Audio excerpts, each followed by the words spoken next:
오늘도 우리에게 새날 주신 하나님께 감사드립니다. 주악에 맞춰 묵상 기도하심으로 새벽 예배 시작하겠습니다.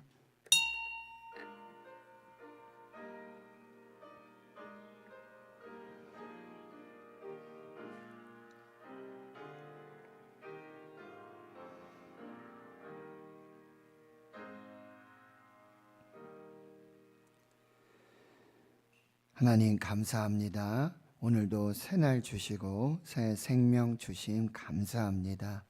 하나님이 허락하신 한날 이 귀한 생명으로 첫 시간 하나님 앞에 예배하며 말씀을 받으며 또 기도하며 주 안에서 그리스도의 몸된 교회에 주의 성도들과 함께하게 하심 감사드립니다.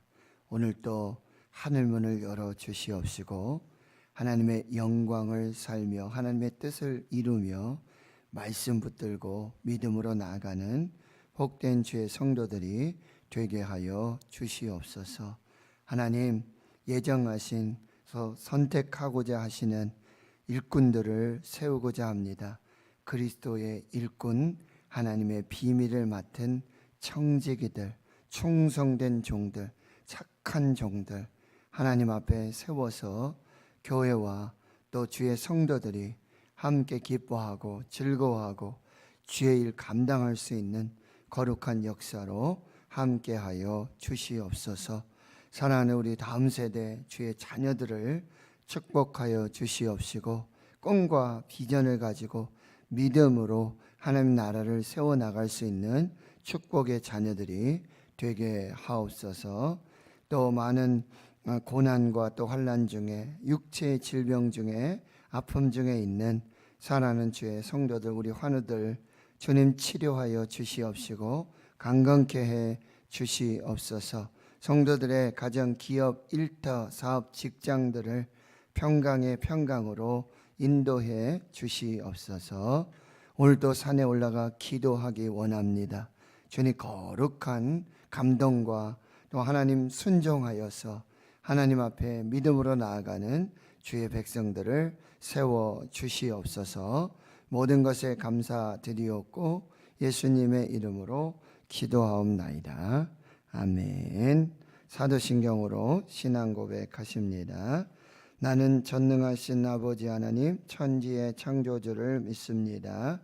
나는 그의 유일하신 아들 우리 주 예수 그리스도를 믿습니다. 그는 성령으로 잉태되어 동정녀 마리아에게서 나시고 본디오 빌라도에게 고난을 받아 십자가에 못 박혀 죽으시고 장사된 지 사흘 만에 죽은 자 가운데서 다시 살아나셨으며 하늘에 오르시어 전능하신 아버지 하나님 우편에 앉아 계시다가 거기로부터 살아있는 자와 죽은 자를 심판하러 오십니다. 나는 성령을 믿으며 거룩한 공교회와 성도의 교제와 죄를 용서받는 것과 몸의 부활과 영생을 믿습니다. 아멘. 찬송가 407장입니다. 407장입니다.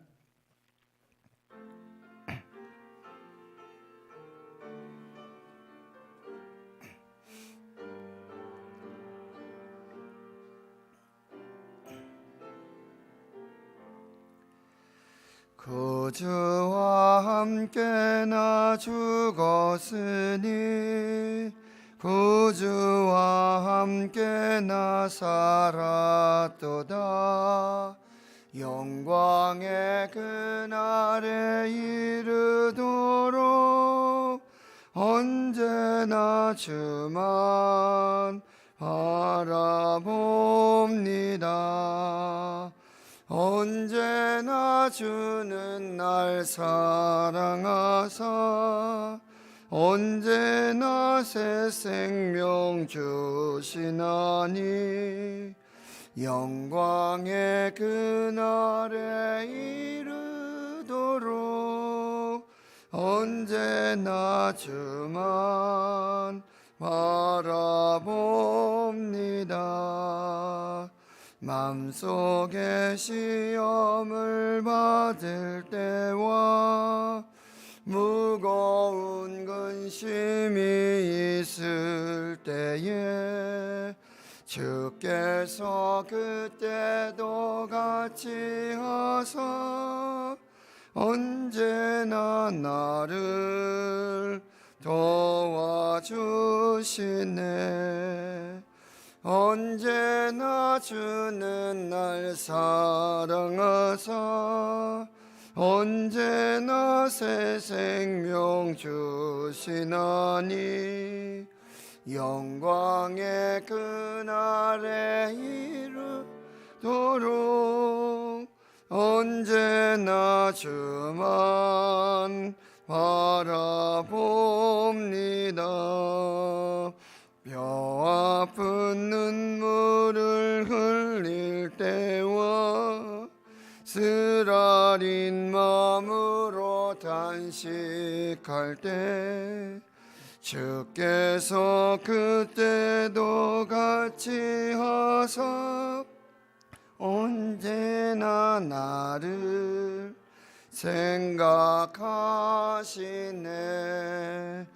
언제나 주는 날 사랑하사 언제나 새 생명 주시나니 영광의 그날에 이르도록 언제나 주만 바라봅니다. 내 몸의 약함을 아시는 주 못 고칠 질병이 아주 없네. 괴로운 날이나 기쁜 때나 언제나 나와 함께 계시네. 언제나 주는 날 사랑하사 언제나 새 생명 주시나니 영광의 그날에 이르도록 언제나 주만 바라봅니다. 아멘.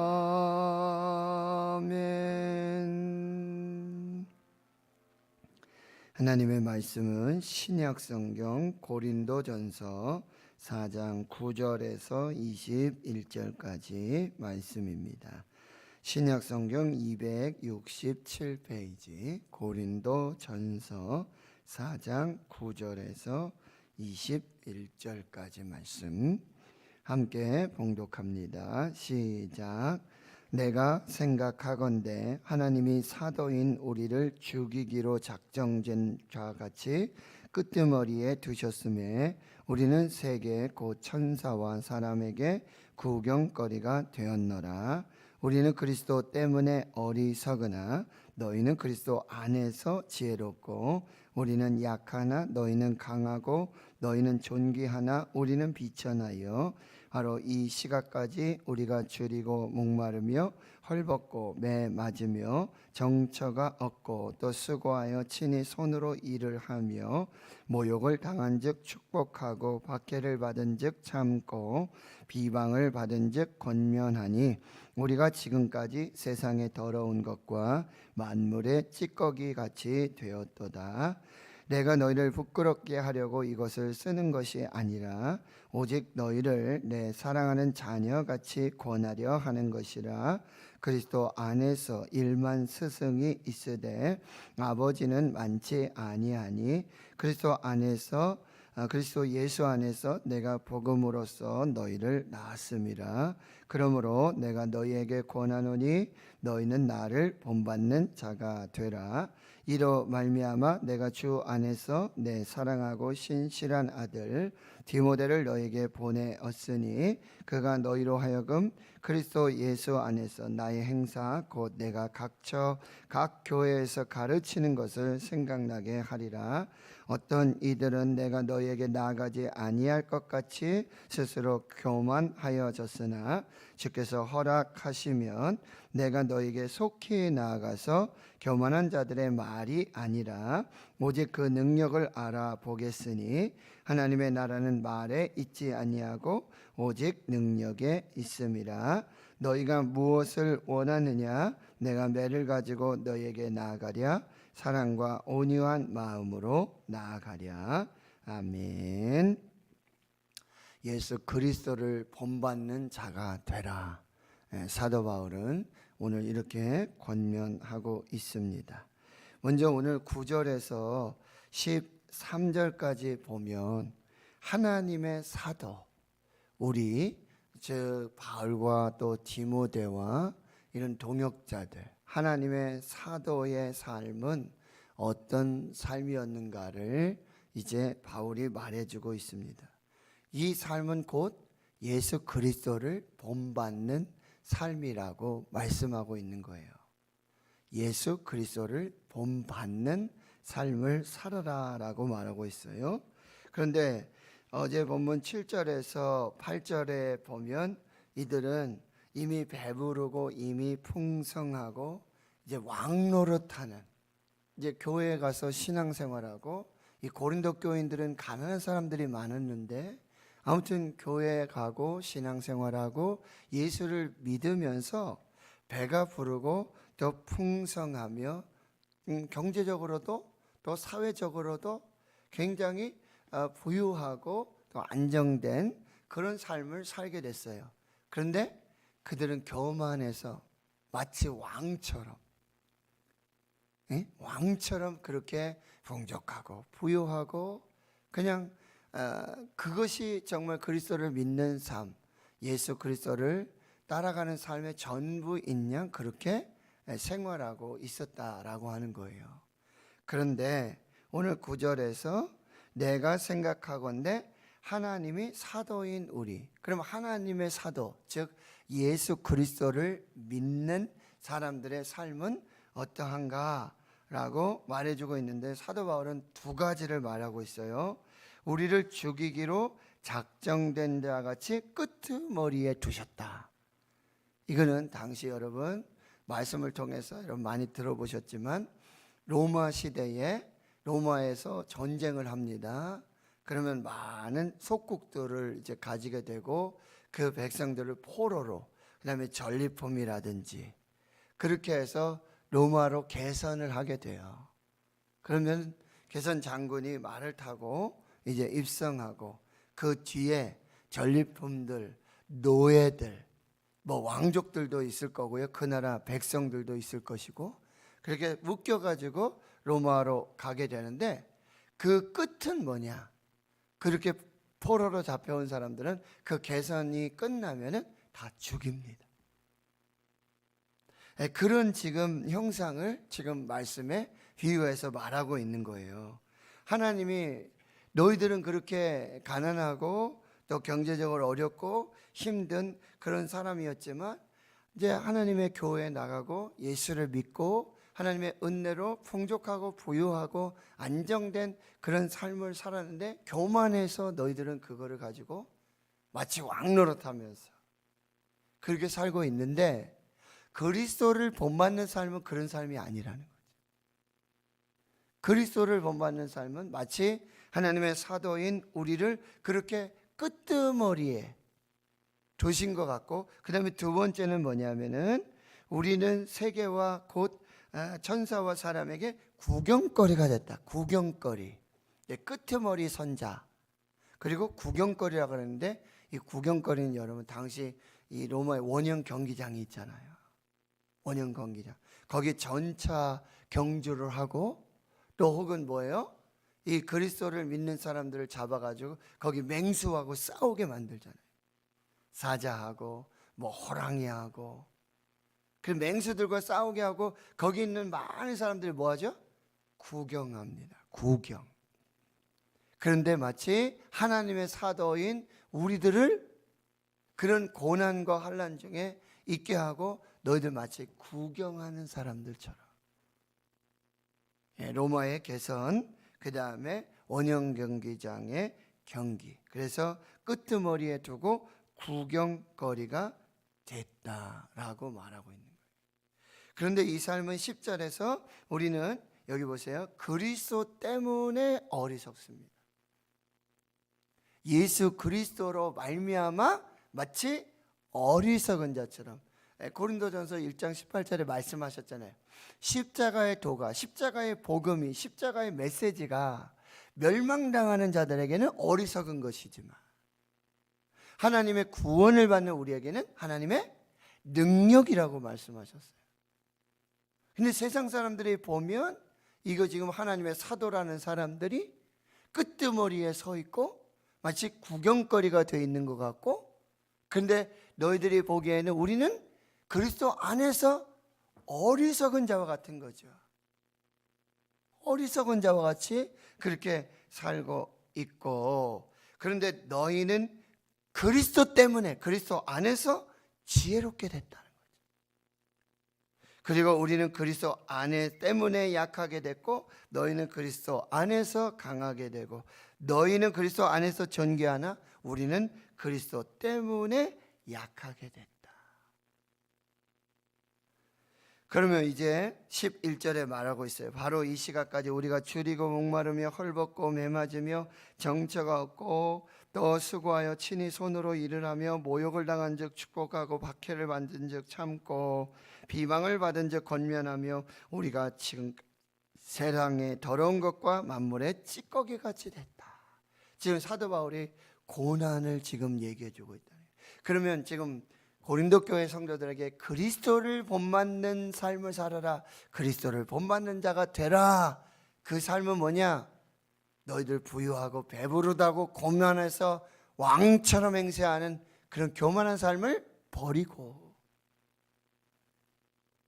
그리스도 안에서 그리스도 때문에 끄트머리에 있고 구경거리가 된 자와 같은 나와 사도들처럼 그리스도의 고난에 동참하라.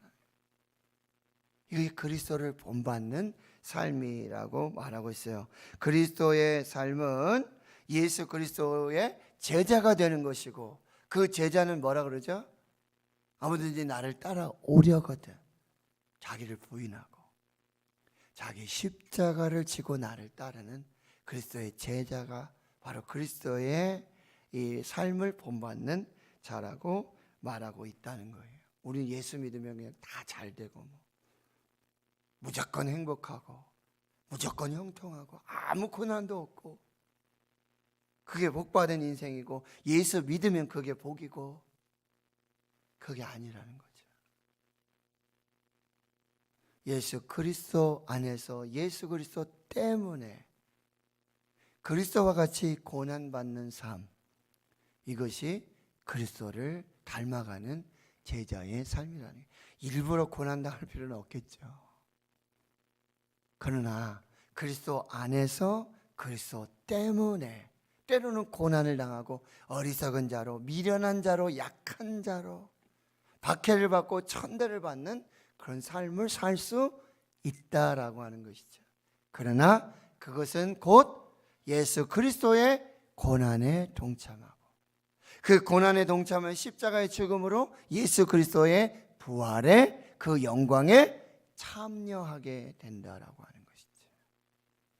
그래서 시편 기자 119편 71절 고난당한 것이 내게 유익이라. 내가 이로써 주의 율례를 배우게 되었나이다. 여러분, 혹시 우리가 예수 그리스도 때문에 예수 그리스도 안에서 받는 고난이라면 우리가 하나님 안에서 하나님이 나를 그리스도의 고난에 동참시키셔서 그리스도의 영광에 참여하시고자 하는 또 하나님의 섭리와 계획이로구나 라는 또 믿음으로 이 고난을, 환난을, 비난과 그 연약함들을, 박해를 한번 또 우리가 묵상해 보는 것, 이것이 그리스도를 본받는 삶이라는 거죠. 자, 이제 14절에서 17절까지는 그리스도를 본받는 그런 자는 어떤 사람이에요? 바로 이 그리스도의 마음으로, 아버지의 마음으로 그리스도 안에서 복음을 통해 이 성도를 낳는, 교회를 낳는 그 해산의 수고와 고통을 능히 감당하는 것을 말하고 있다는 것입니다. 14절에 보면 내가 너희를 부끄럽게 하려고 이것을 쓰는 것이 아니다. 오직 너희를 내 사랑하는 자녀같이 권하는 것이라. 사도 바울에게 고린도 교회와 그의 성도들은요, 마치 자신은 이제 아버지이고 그리고 교회와 성도들 마치 자녀인 것 같은 이런 관계예요. 그래서 그리스도 안에서 일만 스승이 있으되 아버지는 많지 아니 그리스도 예수 안에서 내가 복음으로써 너희를 낳았음이라. 당시에는 많은 스승들이 있었어요. 어떤 스승들이냐면 지혜를 팔아서, 지혜를 가르쳐서 돈을 챙기고 그 지혜로 뭐 강의를 한다든지 뭐 가르친다든지 해서 그게 돈이 되는 그런 스승들이 많았어요. 그런데 사도 바울은 그렇게 하지 않았죠. 돈을 받고 뭐 복음을 전한다든지 예수 그리스도를 전하고 돈을 받고 이렇게 하지 않았다는 거예요. 복음으로써 예수 그리스도 안에서 너희를 낳았다라고 말하고 있다는 것입니다. 그래서 아버지와 같이 자녀를 사랑하듯 교회와 성도들을 품고 사랑하는 것, 이게 곧 그리스도를 본받는 삶이라는 거예요. 예수님이 그렇게 교회와 성도들을 사랑으로 아버지와 같이 품으시며 안으시며 인내하시고 온유하게 그 사랑으로 섬기시고 돌보셨던 것처럼 사도 바울은 고린도 교회와 성도들을 아버지의 마음으로, 예수님의 마음으로 사랑과 인내와 온유로 참고 견디며 복음으로 예수 그리스도 안에서 너를 낳았다라고 말해주고 있다는 것입니다. 여러분, 뭐 이게 좀 송구스러운 말이지만 우리가 자녀를 입양해서 자녀를 기르는 것과 10달 동안 임신해서 그 해산의 수고, 고통을 가지고 자녀를 낳았어요. 그 자녀하고 다르겠죠. 분명히. 물론 사도 바울이 여자처럼 이렇게 임신을 해서 실제적으로 출산을 해서 아이를 낳은 그런 상황은 아니죠. 그러나 고린도 교회를 세우고 고린도 교회 성도들을 사랑하고 섬기는 것은 마치 엄마가 10달 동안 이 아이를 뱃속에 품고 그리고 해산해서 그 고통을 가지고 그 아픔을 가지고 자녀를 낳은 것과 같이 지금 고린도 교회와 이 성도들을 그렇게 아버지의 마음으로 사랑하고 있다라고 하는 것입니다. 이게 사역자, 목회자들의 이게 또 하나님의 마음이라는 거예요. 교회와 성도들 향해서 이 그리스도 안에서 복음으로 이 해산의 수고, 고통을 감당해 나가는 것입니다. 여러분 어렵죠? 많이 힘들다. 서울에 제가 알고 있는 목사님도 이제 은퇴 한 1년 남으셨는데 지금 뭐 온 몸이 만신창이가 되셔서 육체적으로, 정신적으로 너무너무 힘들어 하시는 그런 분의 이야기를 이렇게 듣습니다. 젊으셔서는 그래도 또 그런 뭐 스트레스나 목회적인 어떤 뭐 이런 거 또 이렇게 감당하시는데 이제 은퇴하실 때 되니까 70세 이렇게 가까우시니까 온 몸에서 이상 신호가 나오는 거예요. 이상 신호들이 나타나게 되는 거예요. 그래도 이제 끝까지 교회를 품고 성도들을 품고 목회를 이제 마무리 하시려고 함에도 불구하고 교회와 성도들은 또 기다려주지 않는 거예요. 그때 갈등이 생겨요. 참 이런 모습들을 보며 정말 사도 바울이 이 고린도 교회의 정말 시기와 분쟁, 그렇죠? 다툼, 수없이 많은 문제들. 그리고 우리가 1장에서 봤잖아요. 그런데 사도 바울이 가장 먼저 한 것이 뭐였어요? 은혜와 평강으로 축복하고, 그리고요, 감사했어요. 항상 하나님께 나는 감사하고 있다. 그런데 이 아버지의 마음, 이 어머니의 마음, 그리스도 안에서 복음으로 교회를 낳고 성도들을 낳는 이 해산의 고통, 이 정말 하나님 앞에서의 영적 진통이 없이는 교회를 섬기기 어렵다는 거죠. 이게 목회자고 사역자라고 한다는 것입니다.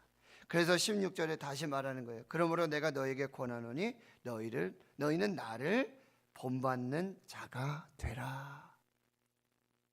내가 예수 그리스도께서 그렇게 해산의 수고로 고통으로 교회를 낳으시고 교회를 사랑하시고 교회를 축복하시는 것처럼 나도 고린도 교회 그리고 너희 성도들 그리스도 안에서 복음으로 너희를 낳았다, 해산했다.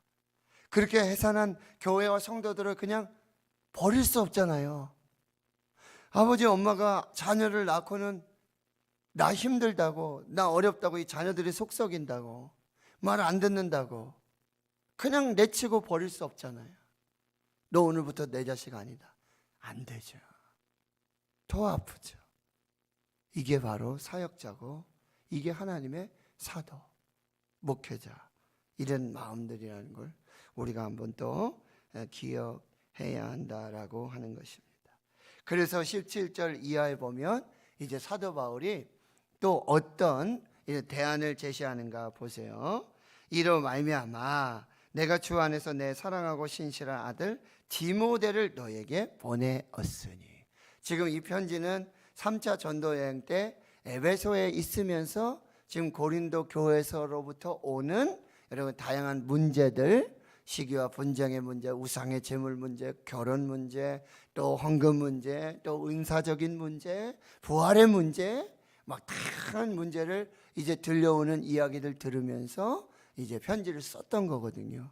그러면서 디모데를 보내서 지금 상황이 어떠한지 지금 알고자 하는 그런 바울의 모습을 볼 수 있습니다. 그가 너희로 하여금 그리스도 예수 안에서 나의 행사 곧 내가 각 교회에서 가르치는 것을 생각나게 하리라.